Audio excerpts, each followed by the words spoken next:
ಚಂದ್ರಾಯ ಮಂಗಳಾಯ ಬುಧಾಯ ಚ ಗುರು ಶುಕ್ರ ಶನಿಭ್ಯಶ್ಚ ರಾಹುವೇ ಕೇತುವೇ ನಮಃ.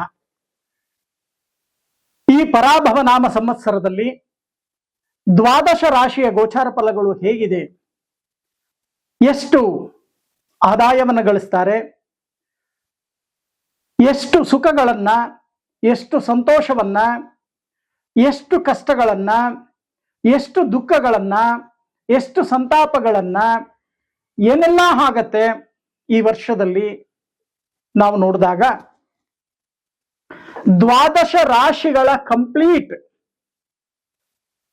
ಪರಾಭವ ನಾಮ ಸಂವತ್ಸರದ ವರ್ಷ ಭವಿಷ್ಯವನ್ನ ನಾವು ನೋಡಿದಾಗ ಏನೆಲ್ಲ ಆಗತ್ತೆ ಅನ್ನೋದರ ಬಗ್ಗೆ ನಾವು ನೋಡಿದಾಗ ಮುಖ್ಯವಾಗಿ ಪಂಚಾಂಗ ಏನ್ ಹೇಳುತ್ತೆ, ಗುರು ಮತ್ತೆ ಶನಿ ಯಾವ ರಾಶಿಯಲ್ಲಿ ಸಂಚಾರವನ್ನ ಮಾಡ್ತಾರೆ, ಅದರಿಂದ ಅನುಕೂಲಗಳೇನಾಗತ್ತೆ ಅನ್ನೋದ್ರ ಬಗ್ಗೆ ನಾವು ನೋಡೋಣ. ಇನ್ನು ಸಿಂಹರಾಶಿ, ಈ ಸಿಂಹರಾಶಿಯವರಿಗೆ ಗುರುವು ಮಿಥುನ ರಾಶಿಯಲ್ಲಿ ಸಂಚರಿಸುವಾಗ ನೋಡಿ, ಈಗ ಮಿಥುನ ರಾಶಿಯಲ್ಲಿ ಸಂಚಾರವನ್ನು ಮಾಡ್ತಾ ಇದ್ದಾರೆ. ಪ್ರಥಮದಲ್ಲಿ ನೆಮ್ಮದಿಯ ಒಂದು ವಾತಾವರಣ, ಕುಟುಂಬದಲ್ಲಿ ನೆಮ್ಮದಿ, ಆರೋಗ್ಯದಲ್ಲಿ ಸುಧಾರಣೆ, ಯತ್ನ ಕಾರ್ಯದಲ್ಲಿ ಅನುಕೂಲ, ವಿವಾಹಾದಿ ಮಂಗಳ ಕಾರ್ಯಗಳು ನಡೀತಕ್ಕಂಥದ್ದು ಕಂಡು ಬರುತ್ತೆ. ಸಾಮಾಜಿಕ ಕ್ಷೇತ್ರದಲ್ಲಿ, ಸಾರ್ವಜನಿಕ ಕ್ಷೇತ್ರದಲ್ಲಿ ಗೌರವ ಅಂತಕ್ಕಂಥದ್ದು ನಿಮಗೆ ಪ್ರಾಪ್ತಿಯಾಗತ್ತೆ. ಕೀರ್ತಿ ವೃದ್ಧಿ ಆಗ್ತಕ್ಕಂಥದ್ದು ಕೂಡ ಕಂಡು ಬರುತ್ತೆ. ಸತ್ಕಾರ್ಯದಲ್ಲಿ ಆಸಕ್ತಿ ಮೊದಲಾದ ಶುಭ ಫಲಗಳನ್ನ ಅನುಭವಿಸ್ತೀರಿ. ಮತ್ತೆ ಅದೇ ಕಟಕ ರಾಶಿ ಸಿಂಹರಾಶಿಯಲ್ಲಿ ಗುರುವು ಸಂಚರಿಸುವಾಗ ಅಶುಭದಾಯಕನಾಗ್ತಾನೆ, ನಷ್ಟಕ್ಕೆ ಬರ್ತಾನೆ, ಜನ್ಮಕ್ಕೆ ಬರ್ತಾನೆ.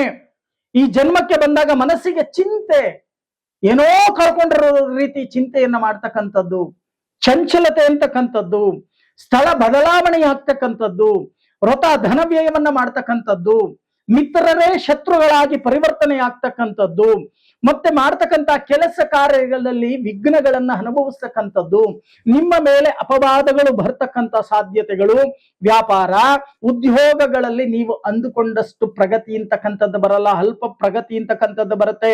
ಯಾರ್ಯಾರು ಕೃಷಿ ಚಟುವಟಿಕೆಯಲ್ಲಿ ತೊಡಗಿದ್ದೀರೋ ಅವರಿಗೂ ಕೂಡ ಅಲ್ಪ ಲಾಭ ಅಂತಕ್ಕಂಥದ್ದನ್ನ ಹೇಳುತ್ತೆ. ಶನಿಯು ಮೀನ ರಾಶಿಯಲ್ಲಿ ಸಂಚರಿಸುವಾಗ ನಿಮಗೆ ಮಾಡ್ತಕ್ಕಂಥ ವ್ಯಾಪಾರ, ವ್ಯವಹಾರ, ಉದ್ಯೋಗದಲ್ಲಿ ತೊಂದರೆಗಳನ್ನ ಅನುಭವಿಸ್ತಕ್ಕಂಥ ಸಾಧ್ಯತೆಗಳಿದೆ. ಸರ್ಕಾರಿ ಕ್ಷೇತ್ರದಲ್ಲಿ ಕೆಲಸ ಕಾರ್ಯದಲ್ಲಿ ವಿಘ್ನಗಳು ಅಂತಕ್ಕಂಥದ್ದು ಅಧಿಕವಾಗತ್ತೆ. ಬಂಧು ಮಿತ್ರರಿಂದಾನೇ ಅವಮಾನ ಅಪಮಾನಗಳನ್ನ ನೀವು ಅನುಭವಿಸಬೇಕಾಗತ್ತೆ. ಎಚ್ಚರಿಕೆಯನ್ನು ವಹಿಸಿ. ಹಣದ ಅಡಚಣೆ ನಿಮ್ಮನ್ನ ಕಾಡುತ್ತೆ. ಎಲ್ಲೋ ಒಂದು ಕಡೆ ಅನಾರೋಗ್ಯ ಪೀಡಿತರಾಗಬೇಕಾಗತ್ತೆ. ಎಚ್ಚರಿಕೆ ವಹಿಸಿ. ತುಂಬಾ ಯೋಚನೆ ತಗೊಳಕ್ ಹೋಗಬೇಡಿ. ಸ್ವಲ್ಪ ಆದಷ್ಟು ಎಲ್ಲವೂ ಕೂಡ ಅವನ ಹಿಟ್ಟಾಗ ಆಗತ್ತೆ ಅಂತ ಹೇಳಿ ಅವನ ಮೇಲೆ ಭಾರ ಹಾಕಿ ಹೋಗ್ತಕ್ಕಂಥ ಕೆಲಸವನ್ನ ಮಾಡಿ. ಆದರೂ ಕೂಡ ಬುದ್ಧಿಶಕ್ತಿ ಅಂತಕ್ಕಂಥದ್ದು ಅಧಿಕವಾಗಿರುತ್ತೆ. ಆ ಬುದ್ಧಿಶಕ್ತಿಯನ್ನು ಉಪಯೋಗಿಸ್ಕೊಳ್ತಕ್ಕಂಥ ಕೆಲಸವನ್ನ ಮಾಡಿ. ಮನಸ್ಸನ್ನ ಕೆಡಿಸ್ಕೋಬೇಡಿ. ಮನಸ್ಸನ್ನ ಏಕಾಗ್ರತೆಯಲ್ಲಿ ಇಟ್ಕೊಳ್ಳಿ. ಪ್ರತಿನಿತ್ಯ ಸ್ವಲ್ಪ ಧ್ಯಾನವನ್ನ ಮಾಡ್ತಕ್ಕಂಥ ಕೆಲಸವನ್ನ ಮಾಡಿ.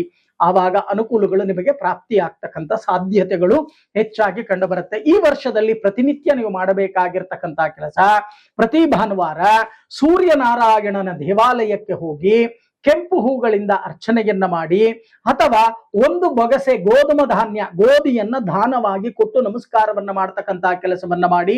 ಬರ್ತಕ್ಕಂಥ ಕಷ್ಟ ಕಾರ್ಪಣ್ಯಗಳು ನಿವಾರಣೆಯಾಗತ್ತೆ. ಸುಖ ಜೀವನ ಅಂತಕ್ಕಂಥದ್ದು ನಿಮಗೆ ಪ್ರಾಪ್ತಿಯಾಗತ್ತೆ. ಒಳ್ಳೆಯದಾಗಲಿ.